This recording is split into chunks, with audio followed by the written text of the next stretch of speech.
मित्रांनो, मागच्या महिन्यामध्ये एक चमत्कार घडला. 1947 नंतर पहिल्यांदा अशी एक पार्टी वेस्ट बेंगॉलमध्ये सत्तेवर आली, ज्या पार्टीला राष्ट्रहिताची काळजी आहे.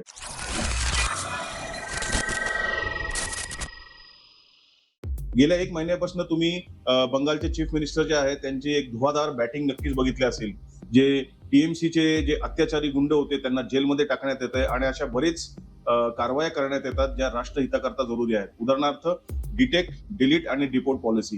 हे जे सगळे बांगलादेशी घुसखोर आहेत, त्या घुसखोरांना बांगलादेशमध्ये परत हाकलून देण्याचा हा प्लॅन आहे. कारण हे जे सगळे घुसखोर आहेत, ते भारत विरोधी आहेत आणि जे वेस्ट बेंगॉलमध्ये हिंदू आहेत, त्या हिंदूंना ते नक्कीच त्रास देतात. मित्रांनो, हा जो विचार आहे सरकारचा, तो खूप चांगला आहे, परंतु महत्वाचा प्रश्न असा आहे की आपण तर त्यांना हाकलून देण्याचा प्रयत्न करतोय, पण जर बांगलादेशने त्यांना परत घ्यायला नकार दिला तर त्याचं काय होणार? या लोकांना काय अजून कित्येक वर्ष या डिटेन्शन सेंटर किंवा या लोकेशनमध्ये ठेवलं जाणार? ह्यांचं जे आयडेंटिटी व्हेरिफिकेशन आहे, ते मित्रांनो एक खूप मोठं चॅलेंज आहे. आता ही जर गोष्ट कोर्टात गेली तर ही खूप वेळ लागू शकतात या सगळ्या गोष्टी सॉल्व्ह व्हायला.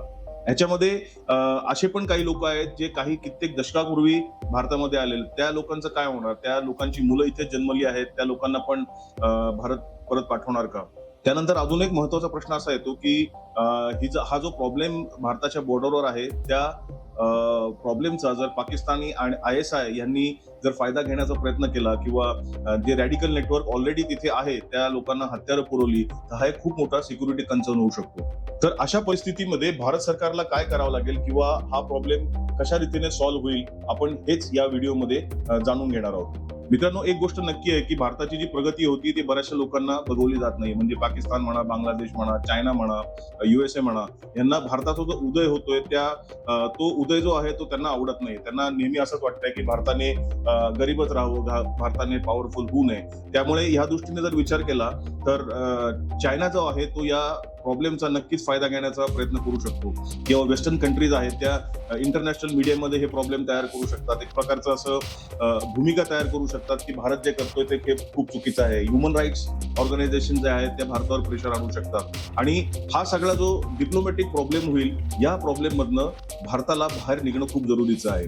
आपण मागेच बघितलं होतं की जेव्हा बांगलादेशचं सरकार स्थापन झालं, त्याच्या आधीचा जो काळ होता, त्या काळामध्ये मुस्लिम धार्जिणा जे लोक आहेत बांगलादेशमध्ये, त्यांचा उदय होत होता. म्हणजे इनफॅक्ट आताचे जे गव्हर्नमेंट आहे ते पण एका प्रकारे जास्त मुस्लिम धार्जिणा आहे.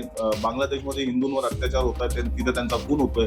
त्यामुळे जी भारताची बांगलादेशला लागून जी बॉर्डर आहे, त्याला सेफ करणं खूप मोठं चॅलेंज आहे. त्याच्यानंतर अजून एक महत्वाचं म्हणजे हे जे लाखो करोडो लोक जे भारतामध्ये आलेले आहेत, त्याच्यामुळे इथे डेमोग्राफिक चेंज झालेले आहे, जे अननॅचरल आहे. याचा नेमका फायदा TMC किंवा त्याच्या आधीच्या सरकारांनी वोट बँक पॉलिटिक्ससाठी केला. त्याचबरोबर आपल्याला असं अजून एक लक्षात येईल की जे भारत आणि बांगलादेशचे संबंध आहेत ते खूप महत्वाचे आहेत. एका प्रकारे बांगलादेश भारतावर खूप मोठ्या प्रमाणावर अवलंबून आहे. पण जर बांगलादेशला आपण अमेरिका म्हणा किंवा पाकिस्तान म्हणा किंवा चायना यांच्या ताब्यात जाऊ दिलं तर भविष्यामध्ये आपल्यासाठी तो एक खूप मोठा सिक्युरिटीचा चॅलेंज होऊ शकतो. आता हे सगळ्या प्रॉब्लेमची शहानिशा करण्याकरता आपण थोडंसं एक भूतकाळामध्ये जाऊ. 1947 मध्ये काय झालंय तुम्हाला माहिती आहे आणि 1971 मध्ये जे बांगलादेश लिबरेशन ऑपरेशन झालं, त्याच्यामध्ये पाकिस्तानचे 2 तुकडे झाले आणि बांगलादेशचा जन्म झाला. तो काळ आणि त्याच्यानंतरचा जवळजवळ 4-5 दशकांचा काळ, ह्या काळामध्ये बांगलादेश पासून भारतामध्ये प्रचंड प्रमाणामध्ये इल्लीगल इमिग्रेशन झालं. म्हणजे हे जे बांगलादेशी मुस्लिम आहेत ते इल्लीगल प्रोसेसने भारतामध्ये आले. त्यामुळे त्या एरियामध्ये फेक कागदपत्र तयार करण्याचं रॅकेट झालं. तिथे मोठ्या प्रमाणामध्ये ड्रग स्मगलिंग, वेपन स्मगलिंग, ह्या सगळ्या गोष्टी तिथे चालू झाल्या. आता ह्या सगळ्या प्रकाराला कोण जबाबदार होतो मित्रांनो? तर पूर्वीची जी सरकार होती ती. काँग्रेसचा जो ॲटिट्यूड आहे किंवा काँग्रेसची जी विचारसरणी आहे ती आपल्याला सगळ्यांनाच माहिती आहे.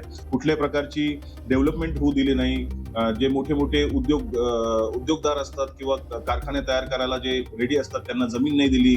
वर्कर्सकडनं प्रोटेस्ट करण्यात आले आणि हे सगळं करण्याकरता हे सगळं कशा करतात तर ती कम्युनिझमची जी मानसिकता आहे ती पुढे चालवण्याकरता. म्हणजे बेसिकली जे नागरिक आहेत त्या नागरिकांना गरीबच राहून देणं आणि त्यांना सरकारवर एक प्रकारे डिपेंडंट करणं. या सगळ्या काळामध्ये वेस्ट बेंगॉलमध्ये कुठल्याही प्रकारचा उद्योगधंदा किंवा कुठल्याही प्रकारचे जॉब तयार नाही झाले. त्याच्यामुळे वेस्ट बेंगॉलमधले जे नागरिक आहेत, यंग लोक आहेत, ते सगळे तिथून भारतामध्ये नोकरीच्या शोधाकरता यायला लागले आणि ह्याचं लेटेस्ट उदाहरण तुम्ही जर बघायला गेलं तर असं म्हणतात की बंगालमध्ये क्रूड ऑइलचा खूप मोठा साठा मिळालेला आहे, पण त्या साठ्यावर टीएमसी गव्हर्नमेंटने काही कारवाई नाही केली. साधारणपणे 5-6 महिन्यापूर्वी किंवा 1 वर्षापूर्वी सेंट्रल गव्हर्नमेंटने टीएमसी गव्हर्नमेंटला सांगितलं होतं की घुसखोरांचा प्रॉब्लेम जो आहे त्याला सॉल्व्ह करण्याकरता बीएसएफला लँड देण्यात यावी, पण ह्याच्यावर सुद्धा टीएमसीने आणि ममता बॅनर्जीने काही कारवाई नाही केली. आता जेव्हा बीजेपी सरकार तिथे आलं तेव्हा काही दिवसातच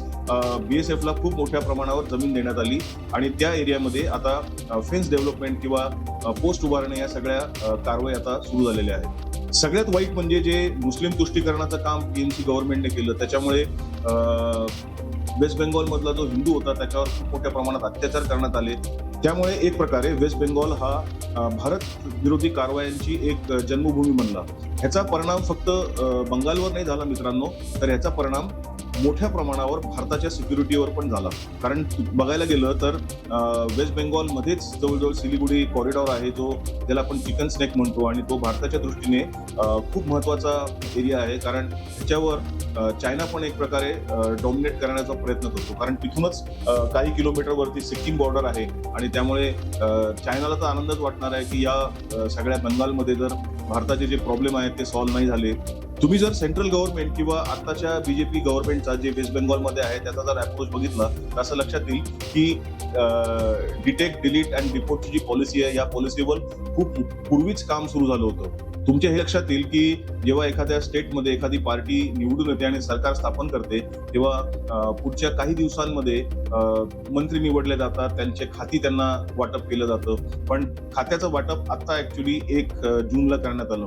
हा मधला जो काळ होता हा काळ पूर्णपणे डिटेक्ट, डिलीट आणि डिपोर्ट पॉलिसी करता करण्यात आला होता.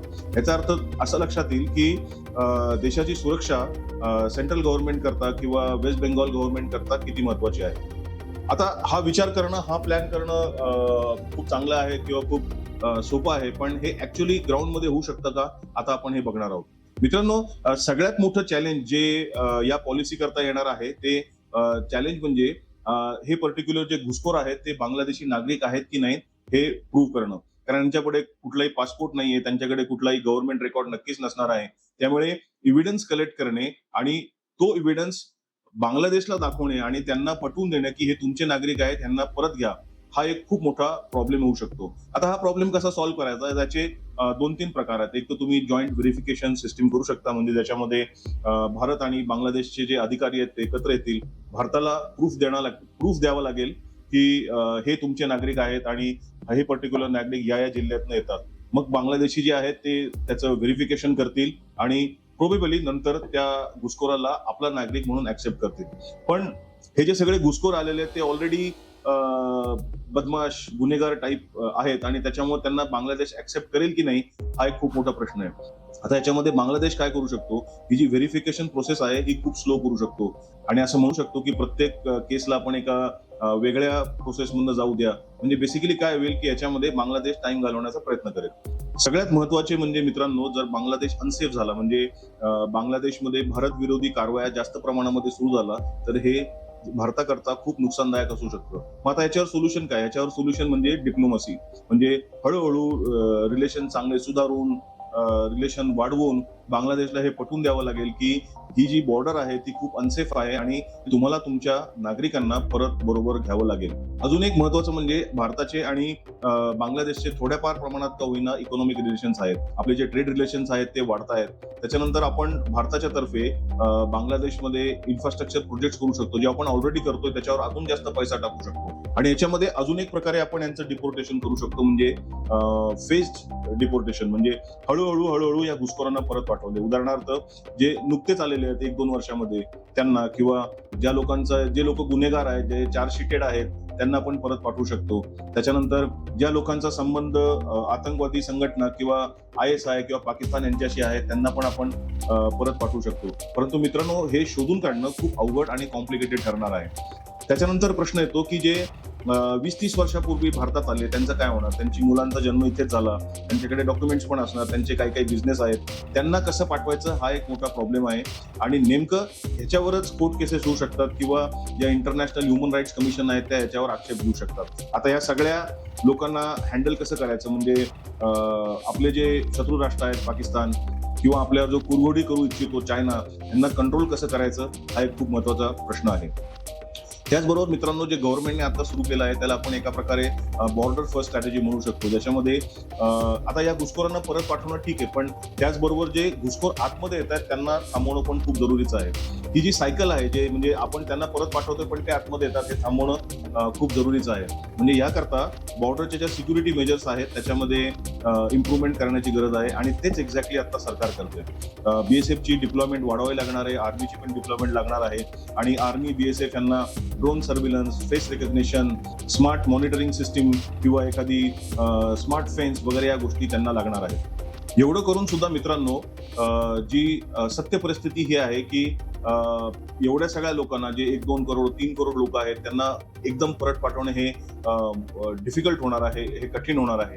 त्याच्यामध्ये एकच उपाय मित्रांनो असा दिसतो, ज्याच्यावर ऑलरेडी काम चालू आहे. सगळ्यात पहिल्यांदा म्हणजे आपल्या ज्या बॉर्डर्स आहेत त्या सिक्युअर करून घेणं, त्यांच्यावर फेन्सिंग लावणं, बीएसएफ, आर्मी यांच्या पोस्ट तिथे एस्टॅब्लिश करणं आणि त्याच्यानंतर बांगलादेशशी कंटिन्युअस संबंध राहून, चांगले संबंध ठेवून बांगलादेशने पटवून देणं की हे तुमचे नागरिक आहेत आणि ह्यांना तुम्ही आता परत घेतलं पाहिजे.